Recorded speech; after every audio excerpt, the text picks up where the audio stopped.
Y'all, so today I found out one of my favorite wrestlers of all time, The Undertaker, is a certified snake. He's a python, he's a boa constrictor, he's an anaconda. He's a rattlesnake. He is from House Slytherin without a doubt, right? And the reason how I found this out is I'm watching Maven's podcast. Hey guys, Maven here. Shout out to Maven, man. Got a lot of respect for Maven and what he's done, what he did in his wrestling career, coming from Tough Enough and to gaining a contract with the WWE. And then after the way his career ended with the WWE, he's found a second career on YouTube and has been killing it for a while now, right?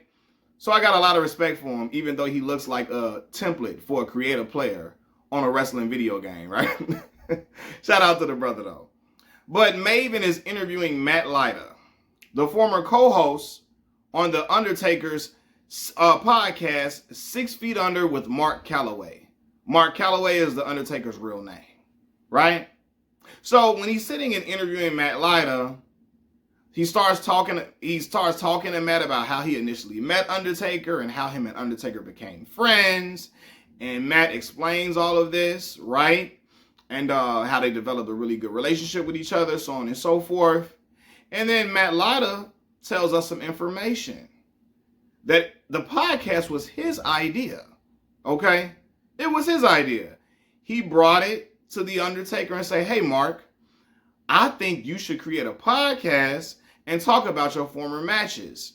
Talking about, former opponents, friendships in the WWE, etc. I think it would be really cool, and I think your fans would appreciate if you do something like this.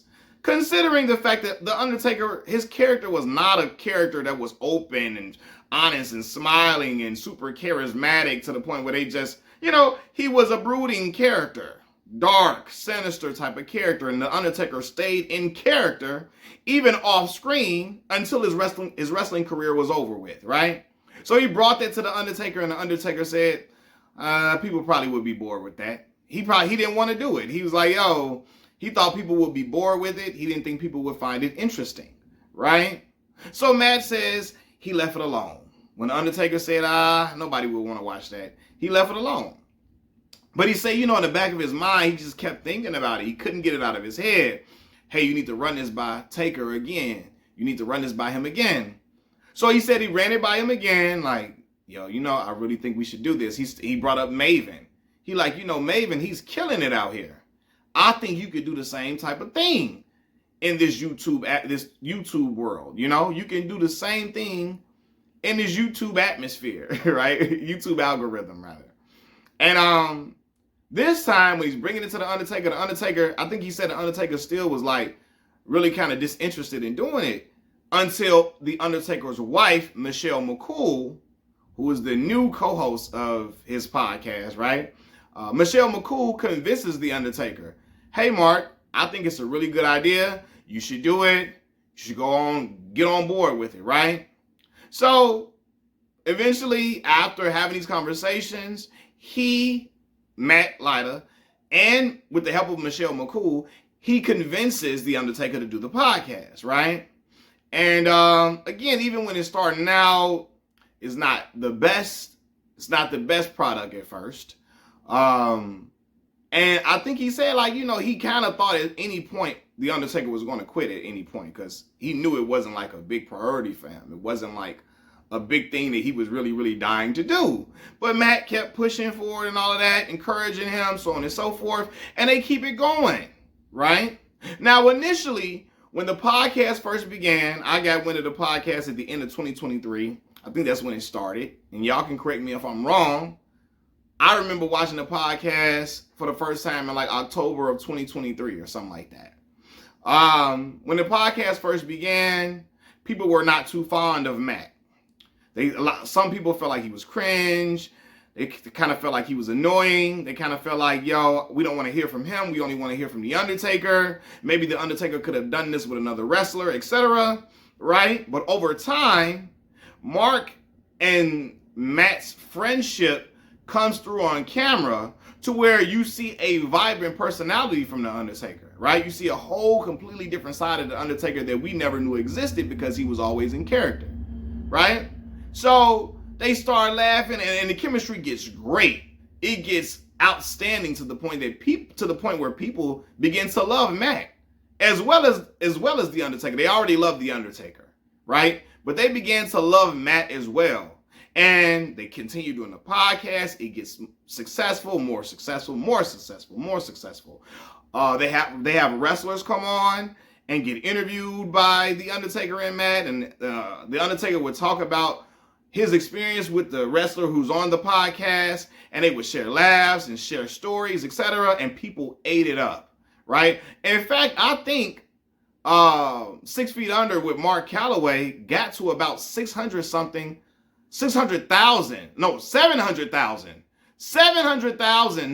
subscribers. It got to that big, almost 1 million subscribers, close to 1 million almost, which is outstanding in a YouTube game.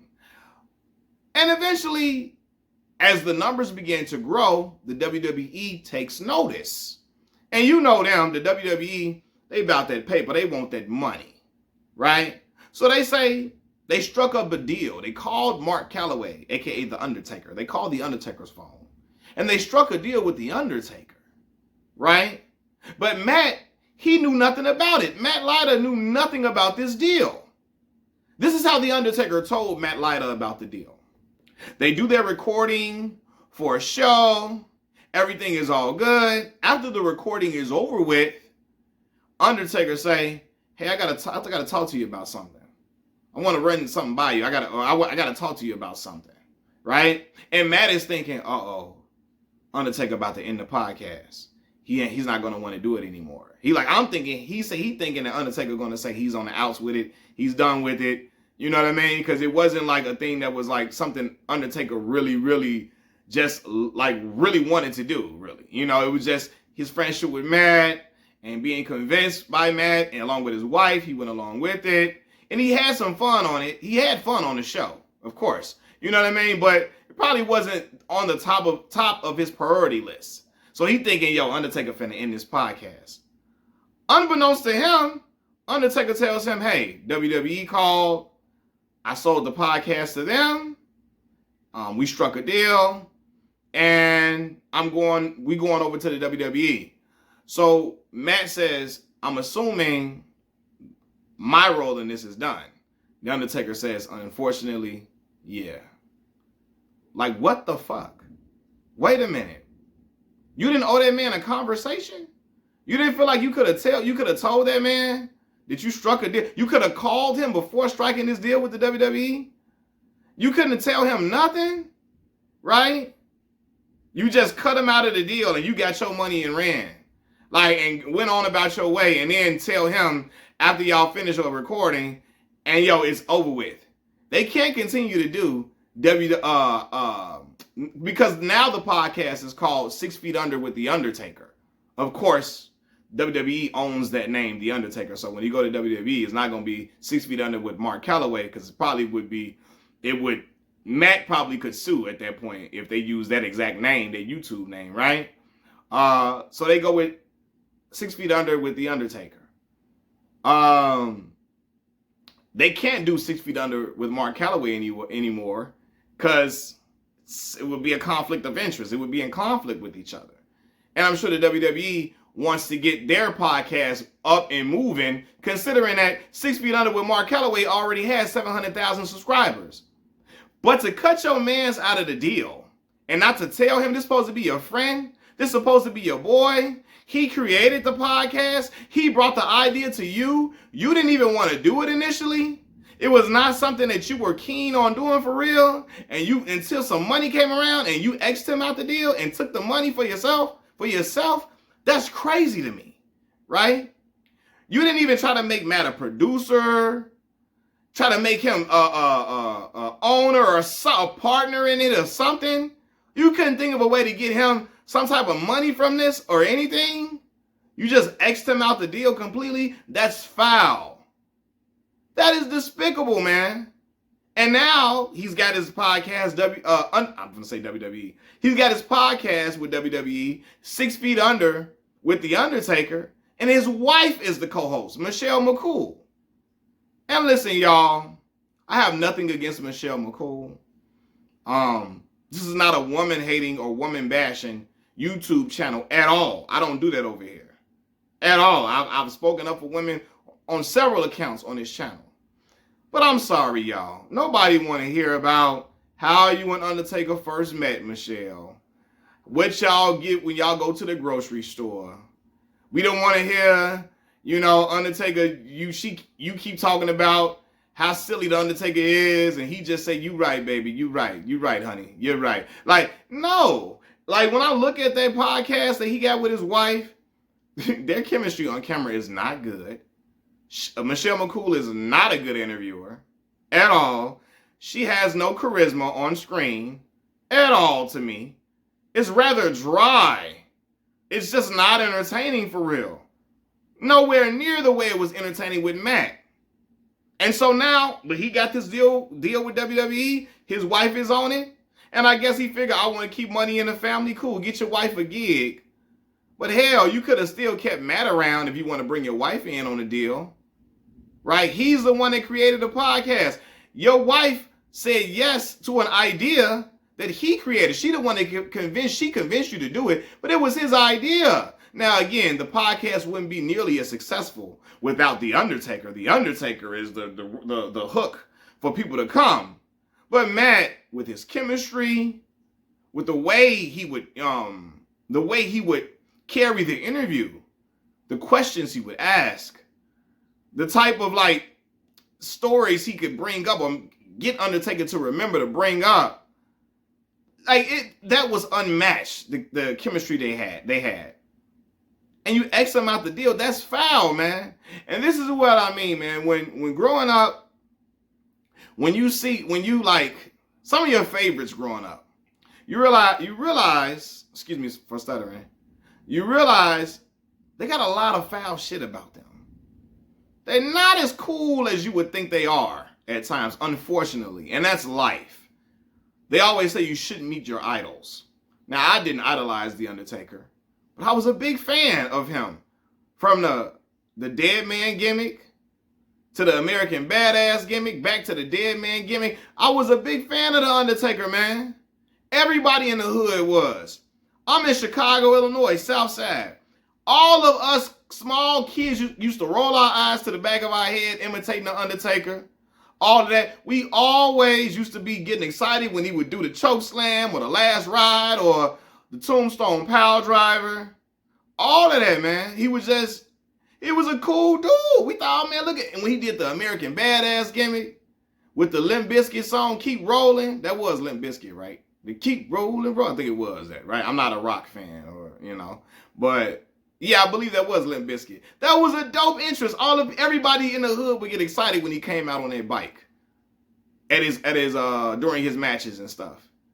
Well, like, to see him do stuff like this is crazy. But again, I shouldn't be surprised because since he started his podcast and since he's left wrestling, we started to see certain things about The Undertaker that aren't too, what's the word I'm looking for? They're not too pleasant. Certain things that I've realized about him is like, yeah, it's very unsavory. It's very, yeah, I don't like that. One, he's a big Donald Trump supporter. He big MAGA to the core. And a lot of those older wrestlers, a lot of them are huge Donald Trump MAGA supporters. They are huge in their support for that. But one thing that really got me upset was on 6 Feet Under with Mark Calloway. They talked about Muhammad Ali. And, Matt's talking about the guy, the man that Muhammad Ali was. And so was The Undertaker, how they were big fans of him, etc. And then Undertaker goes, I wasn't big fan on the draft dodging thing, not going to the military. I wasn't big on that. I didn't like that. I didn't like him not joining the military. And, I believe you should fight for your country. I'm big about that flag. You support your country, be there for your country. But I mean, other than that, great guy, great human being. Nah, bullshit. Ain't no other than that. why are you, like, the fact that he couldn't see Muhammad Ali's point about why would I fight a war for a country where I want a gold medal for this country and I can't even eat in the same restaurants as white folks. I'm a second-class citizen in my own country, even though I just won a gold medal for us. I'm treated like next to nothing. My black folks are treated terrible in this country. Why would I, as one of the biggest black American stars, go to the military, making it seem like it's something honorable to be doing in this country when we are not treated as equal beings in this country? I'm not going. You're like, yo, them people over there not oppressing me over in that other country. Like, I'm getting oppressed in my own country. In the United States of America, I'm becoming oppressed. Me and black folks not becoming. We are oppressed in this country. I can't fight, willingly go and fight for this country, or not even fight, because they wasn't gonna have him in infantry. But he wasn't even gonna take a job, some little pet job. He wasn't gonna even take one of them little small little jobs in the military, because he like, yo, if I go and serve in the country, it's gonna look like, hey, Muhammad Ali did it, so you all should be lining up to serve the country too. He's like, yo, I'm not gonna be the example for black folks to join and serve a country where we not being treated properly. And Mark Calloway, aka The Undertaker, acts like he can't understand that. He acted like that was just so wrong. Like he couldn't see that. And the fact he couldn't see what Muhammad Ali was saying and why he didn't want to serve in the military lets me know everything about Mark Calloway. It lets me know what human being, what type of man he is, what type of person he is, how he thinks, how he's set up, and it lets me know he got a lot of foul shit to him that you couldn't see where Muhammad Ali was coming from. You could only think about, hey man, serve that. Hey, I'm big about this flag, man. I'm big about the military. I love the military. Love America. Good American, real American, real America. That American flag. You're being unpatriotic, son. Man, you're being a draft dodger. That's disrespectful as fuck. Super disrespectful. So when I saw that, I was like, oh, nah, bruh. Undertaker, man. That's not somebody that I would really, I'll be cool off him. And I felt cool off him after that. After I saw that. And I just saw this some months ago, right? Couple of months ago I saw this. And I'm like, really? Yeah, I'm cool off him. But now when I see this whole situation with Matt Leiter, I said, oh, this is what he does. This is how he's cut. He's cut from this type of cloth. And Undertaker will call out everybody else for their BS and stuff that they've done. You got to get called out for your bullshit too, dog. You got to get called out for your BS. And Matt Leiter was not trying to say anything bad about The Undertaker. At all. At all. He said, you know, after they had this conversation, Undertaker goes out to his truck and he calls Matt out to his truck and he says, we good? And Matt say, man, it's a podcast, man. We good. He said, when we started this podcast, we said we would never let money come between us. Before money would come between us, we would shut everything down and go to the woods and go hunting together. That's what we said. He said, I'm sticking to that. I'm sticking to that, Mark. I'm sticking to that, Undertaker. We're good, right? But the fact that Undertaker called him out to the truck, we good, we good, we good. No, you know you did some foul stuff, man. You know it's foul. But Matt is such a good person. He's not going to sue you. He's not going to fight for rights over the podcast. He's not going to fight for no money. He's going to leave it where it is. He's not going to down talk you. He's still going to big up you. He's still going to salute you. He's still going to show you love. He's still going to show you admiration. And you know that. But the messed up part about this is the fact that Matt Leiter revealed this information on Maven's podcast, I believe is going to end their friendship. I believe The Undertaker is going to be upset that he let the world know this happened. And he opened the door for people to find out about The Undertaker's character. And The Undertaker is going to be pissed about this. And he's probably going to be like, yeah, I'm not cool with Matt no more. He's probably going to stop picking up his phone calls. I wouldn't be shocked if The Undertaker gets upset with Maven for platforming Matt. where Matt was able to even talk about this whole situation. I'm sure he gonna be mad about this whole. He gonna be mad at Maven too. But Maven looking like shit. I don't give a damn. Yeah, listen. Yeah, and I know Maven really he really gives a lot of respect, and he big ups the Undertaker a lot because the Undertaker really played a part in him getting over in the WWE with that angle that they had. With each other, him winning the hardcore belt from the Undertaker and all of that. Because I think he won it off the Undertaker. And he eliminated. Excuse me, I'm talking too fast. He eliminated the Undertaker in the Royal Rumble, all of that. So Maven he got a lot of admiration for the Undertaker, but he don't need the Undertaker at all. Maven doing perfectly fine by himself, just telling stories about the WWE and Tough Enough and what happened during certain times in his career and telling certain backstage stories. The way Maven articulates himself, the way he tells stories, just the way how captivating he is, the way he speaks, along with the editing on that channel, along with the fact that just Maven he's a bright personality, he's very charismatic. He gonna be fine. He don't need the Undertaker, right? But Matt, I believe him and the Undertaker's friendship is going to be over because the Undertaker is going to be upset that he revealed this to the world, and now people are looking at the Undertaker funny style. Undertaker looking real different in the light. The dead man, the dark one, is looking real different in the light, for real. And people are like, yo, you got a lot of foul stuff to you. And they have every right to believe that and feel that, because I feel it 100%. Again, I started seeing questionable stuff with him after he retired from wrestling. MAGA loving to the core, to the bone gristle, basically calling out Muhammad Ali's draft dodging. Not draft dodging, because to me, he ain't no draft dodger.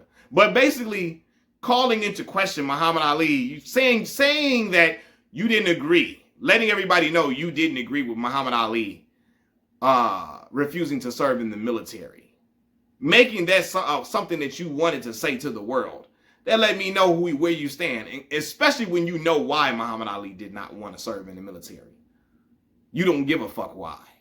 You just feel like from your eyes, you serve this country. No matter what, even though you know what black folks was going through at this time, whether they were famous or not. You know what they were going through, and you don't care. You're going to call out Muhammad Ali refusing to serve in the military. That let me know a lot about him. But then this right here, strike three. Strike three. Strike three, you out, dog. He got backstabber in him. He did it, man. And then try to act like it's all good and like bro, that's like we good? What do you mean? You ran off with something that I started, something that I brought with you. You ran off with my idea and got a bag and X'd me out the deal, and we can no longer do what we've been doing. So I'm left without money. The money is gone unless, I'm still getting some of that YouTube money from if people keep going back to our old videos. But we can no longer just make new money. We can't make new content because it would be in conflict with your podcast that you got with the WWE now. So I'm sure they got it in the contract. You can't do this podcast no more. Then you X me out that deal and leave me out to dry. Like, fam, that's like you going in my safe and stealing bread out and then be like, we good? Like, no, we not. We're not. I want to use the sharp meme. No, you're not. You think you're a good friend? You think you're a good person? You think you're loyal? No, you're not. No, you're not. No, you're not, Undertaker. You're not, Undertaker. Y'all know what meme, that little video I'm talking about where Sharp says, no, you're not. Sharp from No Jumper podcast and Soft White Underbelly. I believe is what it's, Soft White Underbelly. Yeah, I believe that's the name of the platform. But anyway, yeah, Undertaker foul for this. There's no excusing it. None of that. It's not cool at all. And his feet need to be held to the fire 100%. Machiavelli Mills TV. Y'all hit that like button. Hit the subscribe button. I'm out, y'all. Peace.